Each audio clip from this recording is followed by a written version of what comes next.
नमस्कार, मैं हूं डॉक्टर मुदित पांडे, सहायकाचार्य शिक्षा संकाय काशी हिंदू विश्वविद्यालय। स्वागत है आपका इस पाठ्यक्रम में जिसका नाम है सूक्ष्म शिक्षण एवं संस्कृत शिक्षण शास्त्र। हम अभी मॉड्यूल 2 सूक्ष्म शिक्षण व्यवस्था एवं प्रक्रिया पर चर्चा कर रहे हैं, जिसके अंदर ये व्याख्यान 7 है, सूक्ष्म शिक्षण की पाश्चात्य एवं भारतीय पद्धतियां। इसके अंतर्गत आज हम जानेंगे सूक्ष्म शिक्षण की पाश्चात्य पद्धतियां कौन सी हैं, सूक्ष्म शिक्षण की भारतीय पद्धतियां कौन सी हैं, सूक्ष्म शिक्षण का भारतीय प्रतिमान क्या कहता है या क्या है। सूक्ष्म शिक्षण की पाश्चात्य पद्धतियां, सूक्ष्म शिक्षण की पाश्चात्य पद्धतियों से तात्पर्य यह है कि जो हमने अभी पिछले व्याख्यान में सूक्ष्म शिक्षण चक्र के बारे में पढ़ा कि उस चक्र में जो चरण होते हैं 5 चरण या 6 चरण, तो योजना से यदि हम जोड़ते हैं, यदि योजना से चलते हैं तो 6 चरण, यदि शिक्षण से चलते हैं तो 5 चरण। तो वो 5 चरण कितने समय में संचालित किए जाते हैं, विविध पद्धतियां कैसे प्रयोग होती हैं, पाश्चात्य में कितने समय में किस चीज को, किस चरण को संचालित किया है, इस बारे में हम जानेंगे। तो सूक्ष्म शिक्षण की पाश्चात्य पद्धतियों में सबसे पहले स्टैनफोर्ड विश्वविद्यालय के अनुसार जो है ये सूक्ष्म शिक्षण का जो चक्र है, इसमें से पहला स्टेप है वो 5 मिनट का है। यानी सूक्ष्म शिक्षण में जो शिक्षण चरण है जिसमें हम माइक्रो लेसन प्लान बनाकर सबसे पहले टीचिंग करते हैं, वो 5 मिनट करते हैं। उसके बाद मूल्यांकन एवं समालोचना। तो मूल्यांकन एवं समालोचना से तात्पर्य यहाँ प्रतिपुष्टि है, यानी कि जो प्रतिपुष्टि है वो 10 मिनट के लिए। तो जो 5 मिनट तक पढ़ाया गया है उसमें सुधार के लिए, उसमें सुधार करने के लिए, उसमें किन किन पक्षों को सुधारना है, उसके लिए जो पर्यवेक्षक है या जो सहपाठी हैं या जो रिकॉर्डिंग हुई है, क्योंकि पाश्चात्य में प्रायः रिकॉर्डिंग करके उनको आत्म जो है प्रतिपुष्टि के लिए या फिर आत्म मूल्यांकन के लिए उनको वो वीडियो दिखाए जाते हैं। तो वो 10 मिनट के लिए मूल्यांकन और समालोचना का जो स्टेप है, पुनः पाठ निर्माण जो चरण है या फिर पुनः योजना जिसको हम बोलते हैं, वो 15 मिनट के लिए है। यानी जो उसने लेशन प्लान बनाया, जो माइक्रो लेशन प्लान बनाया और उसको 5 मिनट पढ़ाया, जिस पर प्रतिपुष्टि मिली है, उस प्रतिपुष्टि के आधार पर वो ये 15 मिनट तक उसमें संशोधन करेगा अथवा उसमें कुछ नया जोड़ेगा अथवा वो नया बना सकता है। तो ये जो 15 मिनट है ये पुनः योजना के लिए है। इसमें अवकाश इसलिए जुड़ा हुआ है कि यह जो समय है वह अवकाश के रूप में गिना जाता है कि इस दौरान अवकाश है, यानी वो शिक्षण की प्रक्रिया उस समय चल नहीं रही है, वो पुनः योजना कर रहे हैं।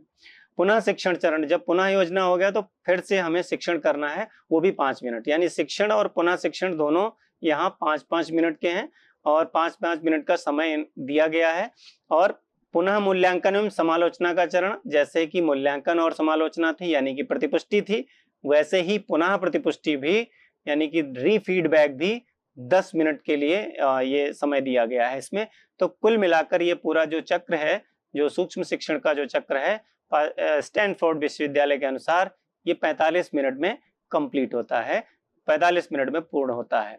कि एक प्रशिक्षु 5 मिनट का शिक्षण करेगा, उसको फिर 10 मिनट प्रतिपुष्टि दी जाएगी, 15 मिनट वह पुनः योजना करेगा, 5 मिनट पुनः शिक्षण करेगा और फिर 10 मिनट पुनः प्रतिपुष्टि के बाद यह देखा जाएगा कि उसको पुनः अभ्यास की आवश्यकता है या नहीं है, या पुनः इस चक्र को वापस अभ्यास करने की आवश्यकता है अथवा नहीं है। तो प्रशिक्षण चक्र इनका जो है, सूक्ष्म शिक्षण जो चक्र है वो 45 मिनट का होता है।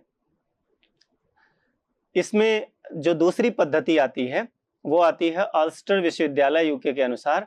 उसमें भी चरण वही है, स्टेप्स वही हैं, शिक्षण जो प्रतिपुष्टि, पुनः योजना, पुनः शिक्षण, पुनः प्रतिपुष्टि, यानी कि जो शिक्षण है पाठ समालोचना, यहाँ पर प्रतिपुष्टि है, पुनः नियोजन चरण जो है वो पुनः योजना है, पुनः शिक्षण वही पुनः शिक्षण है, रीटीचिंग, और पुनः प्रतिपुष्टि या पुनः समालोचना।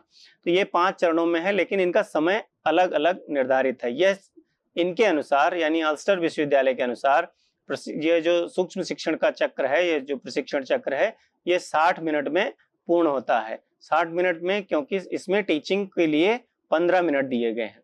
जो 15 मिनट का समय है वो शिक्षण के लिए है, यानी योजना जो माइक्रो लेसन प्लान बनाया उसको 15 मिनट तक वह जो संचालित करेगा। उसके बाद 7 मिनट तक प्रतिपुष्टि होगी, यानी पृष्ठ पोषण फीडबैक दिया जाएगा। उसके बाद वो 8 मिनट पुनः योजना करेगा और जो छात्राध्यापक है वो फिर से 15 मिनट के लिए पुनः शिक्षण करेगा, यानी शिक्षण और पुनः शिक्षण दोनों 15 मिनट का समय इनको दिया गया है। जब पुनः प्रतिपुष्टि होगी, यहाँ पर प्रतिपुष्टि और पुनः प्रतिपुष्टि के समय में अंतर है। जो पुनः प्रतिपुष्टि है वो 15 मिनट के लिए है, तो जो पहली प्रतिपुष्टि है वो 7 मिनट और जो पुनः प्रतिपुष्टि है यानी रीफीडबैक जो है वो 15 मिनट के लिए। तो ये जो पूरा चक्र है शिक्षण का, सूक्ष्म शिक्षण का जो चक्र है, विशिष्ट कौशल का अभ्यास जो कराया जाता है वो 60 मिनट में पूरा होता है। उस पर्टिकुलर कौशल या स्किल के लिए, जो टीचिंग स्किल है जिसको उस छात्राध्यापक ने चयन किया है, वो इस पूरे साइकिल के दौरान 60 मिनट में पूरा करता है। तो ये अल्स्टर विश्वविद्यालय के अनुसार यह सूक्ष्म शिक्षण चक्र की जो पद्धति है वो है। सूक्ष्म शिक्षण की भारतीय पद्धतियां कौन सी हैं?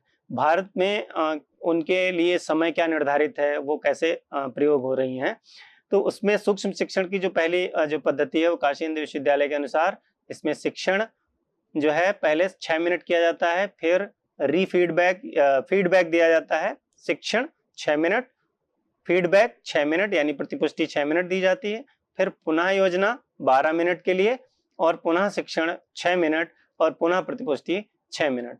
तो इस प्रकार यह जो है पूरे 36 मिनट में यह चक्र पूरा होता है। यह सूक्ष्म शिक्षण का प्रशिक्षण चक्र 36 मिनट में पूरा होता है कि पहले जो लेसन प्लान जो बनाएगा, माइक्रो लेसन प्लान बनाकर शिक्षण करेगा केवल 6 मिनट तक, और उसके बाद जो पर्यवेक्षक हैं, क्योंकि यहाँ रिकॉर्डिंग भारतीय प्रतिमान में, भारतीय पद्धतियों में रिकॉर्डिंग का प्रावधान नहीं है प्रायः, क्योंकि उसे पर्यवेक्षक या निरीक्षक या सहपाठी निरीक्षकों के द्वारा उसको रिप्लेस किया गया है। तो शिक्षण जो है वो 6 मिनट के लिए, उसके बाद प्रतिपुष्टि जो पर्यवेक्षक या निरीक्षक हैं आपके और सहपाठी जो निरीक्षक हैं या सहपाठी जो छात्र हैं उनके द्वारा आपको प्रतिपुष्टि 6 मिनट, पुनः योजना आप करेंगे 12 मिनट तक, यानी छात्राध्यापक जो है वो अपने लेसन प्लान को या तो दोबारा से बनाएगा या उसमें कुछ नया जोड़ेगा या जो सुधार करना है वो सुधार करेगा। तो वो 12 मिनट तक, फिर पुनः शिक्षण 6 मिनट और उसके बाद पुनः प्रतिपुष्टि 6 मिनट। तो इस प्रकार भारतीय परिदृश्य में, भारतीय पद्धतियों में काशी हिंदू विश्वविद्यालय के अनुसार प्रशिक्षण चक्र जो है यह है सूक्ष्म शिक्षण का, वह 36 मिनट में पूरा होता है। एक कौशल का अभ्यास एक छात्राध्यापक एक विषय वस्तु के माध्यम से, एक छोटी कक्षा के माध्यम से अब 36 मिनट में पूरा करता है। और यदि वह इस 36 मिनट में दक्षता हासिल कर लेता है तो वह दोबारा इस साइकिल का अभ्यास नहीं करेगा, अन्यथा उस कौशल का अभ्यास पुनः तब तक करेगा जब तक उसे उस कौशल में दक्षता प्राप्त नहीं हो जाती है। राष्ट्रीय शैक्षिक अनुसंधान परिषद के अनुसार यह समय समान ही है। भारतीय जो प्रतिमान है वो उसके अनुसार ही है।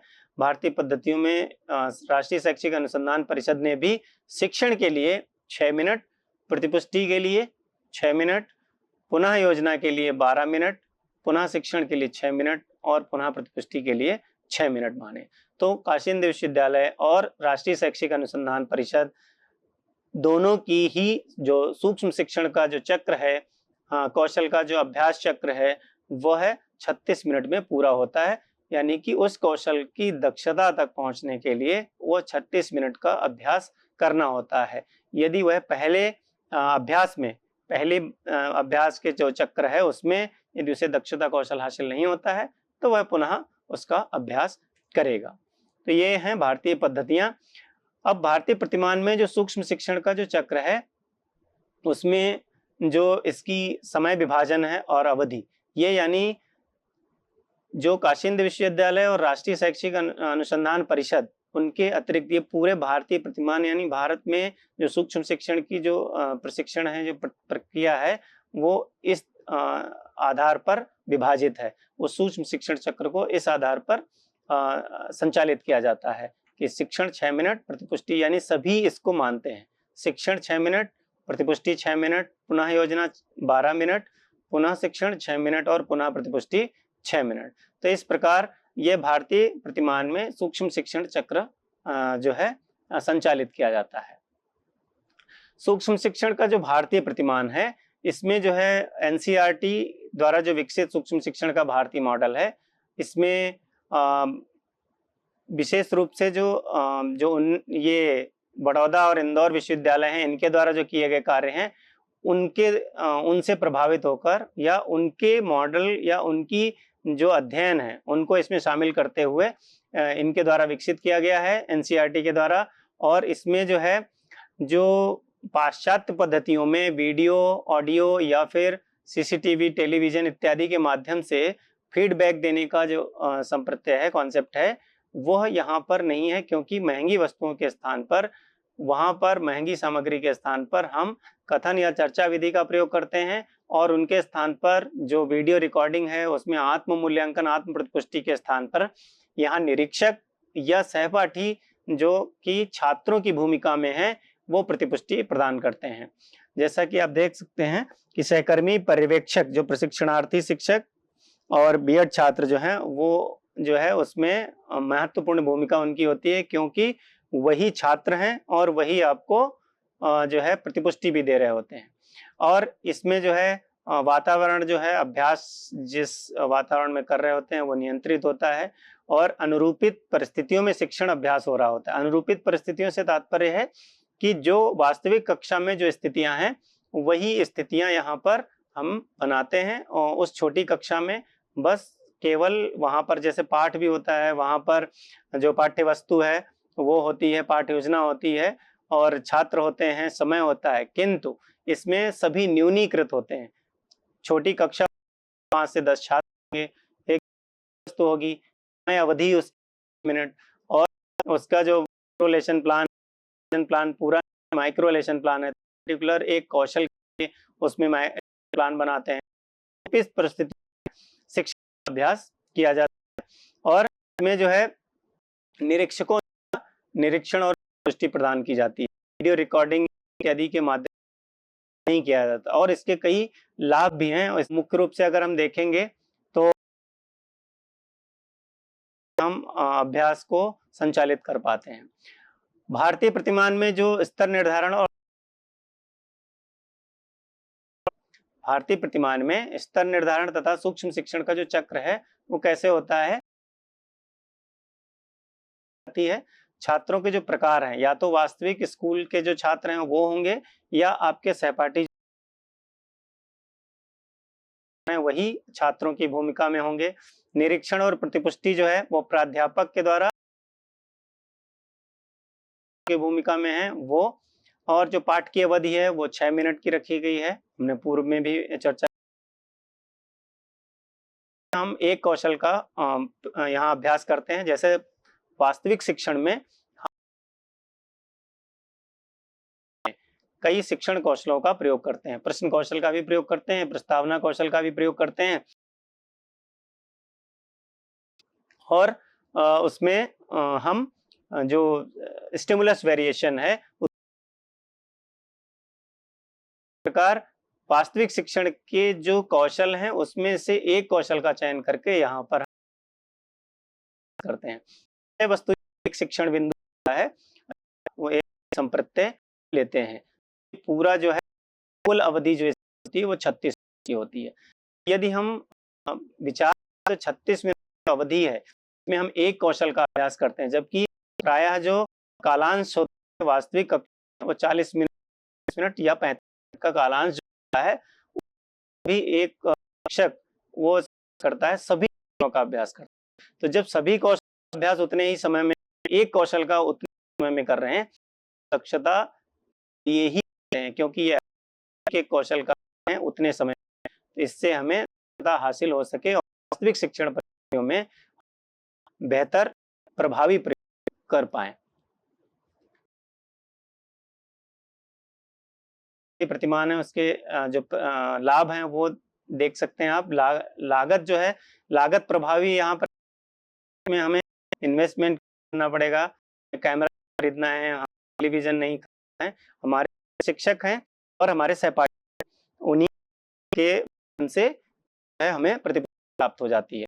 यहाँ पर एक अच्छी बात हमें वास्तविक कक्षा है छात्रों का नुकसान नहीं है। यदि हम अभ्यास करते हैं, हमने पूरे सत्रों में बात की थी कि जब जो पायलट है एरोप्लेन उड़ाने जा रहा होता है तो सिमुलेशन वो करता है, नहीं तो उड़ाने चला जाए तो जो यात्री उनकी जिम्मेदारी है वो उस पर रहती है। यही जो कक्षा में जो छात्र हैं उनकी जिम्मेदारी शिक्षक होती है। तो इससे पूर्व अभ्यास के माध्यम से हम शिक्षण का भावी पाते हैं तो हम लागू करते हैं। कौशल अभ्यास और दक्षता के 36 मिनट के साइकिल को कंप्लीट करते हैं और वो भी तब तक जब तक उसमें हमें पूरी तरीके से दक्षता।